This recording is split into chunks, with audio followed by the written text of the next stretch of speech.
वाल्मिक कराडला जे आहे त्या ठिकाणी 7 दिवसांची पोलीस कोठडी सुनावण्यात आली आणि त्या संदर्भात कोर्टामध्ये नक्की काय युक्तिवाद झाला, कशा पद्धतीचा युक्तिवाद झाला आहे या संदर्भात बोलण्यासाठी आपल्यासोबत वाल्मिक कराडचे वकील आहेत अशोक कवडे सर.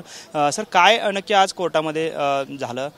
कारण मोठा या ठिकाणी SITने मोठ्या प्रमाणात दावे प्रतिदावे केलेले पाहायला मिळाले. SITचा जो दावा आहे मुळामध्ये CIDचा की आमच्या पक्षकाराला या गुन्ह्यामध्ये अटक केल्याच्या नंतर त्यांची पोलीस कोठडीची त्यांना आवश्यकता होती.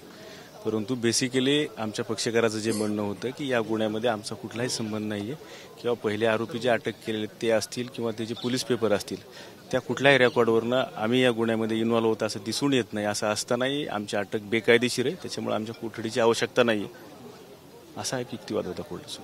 तर 10 दिवसांची PC जी आहे ती मागितलेली होती. आपण देखील त्याला विरोध केलेला होता. काय आपले विरोधाचे मुद्दे महत्त्वाचे या ठिकाणी कोर्टामध्ये? बेसिक पहिला मुद्दा हा जो आहे की एकतर हा 637/2024चा जो गुन्हा आहे या गुन्ह्याशी वाल्मिक कराड यांचा काही संबंध नाही आहे, त्या प्रकरणाशी यांचा काही संबंध नाही. जो खंडणीचा गुन्हा दाखल आहे त्याच्यामध्ये त्यांना अटक झाली, 15 दिवसाची पोलीस कोठडी भेटली, त्याच्यामध्ये पण त्यांच्या अगेन्स्ट कुठलेही पुरावे मिळालेले नसताना या प्रकरणामध्ये त्यांची अटकच बेकायदेशीर झालेली. मीडिया परसेप्शन खाली फक्त या प्रकरणामध्ये तपासी अधिकारी यांना अरेस्ट केलेले आहे असं एक प्रकारचं जो युक्तिवाद होता तो न्यायालयासमोर झाला.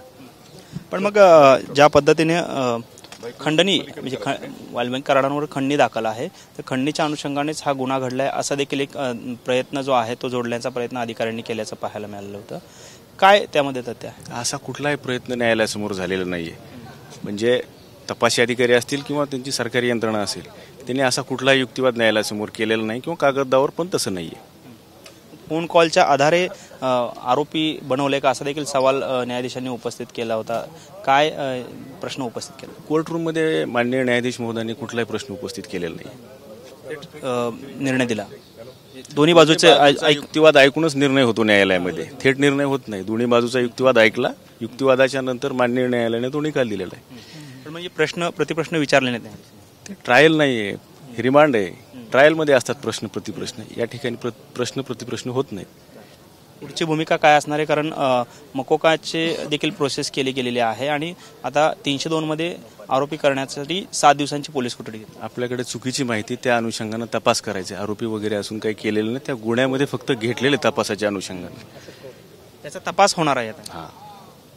तर हे होते अशोक कवडे आणि आपण पाहतोय की या ठिकाणी वाल्मिक कराड यांचा तपास जो आहे तो या गुन्ह्याच्या अनुषंगाने करण्यात येणार आहे. त्यासाठी ही पोलीस कोठडी जी आहे ती सुनावण्यात आल्याचं अशोक कवडे जे वाल्मिक कराडांचे वकील आहेत त्यांनी या ठिकाणी सांगितलं आपल्याला पाहायला मिळतं. कॅमेरामॅन सुशांत राऊतसह सागर सुरवसे, TV9 मराठी, बीड.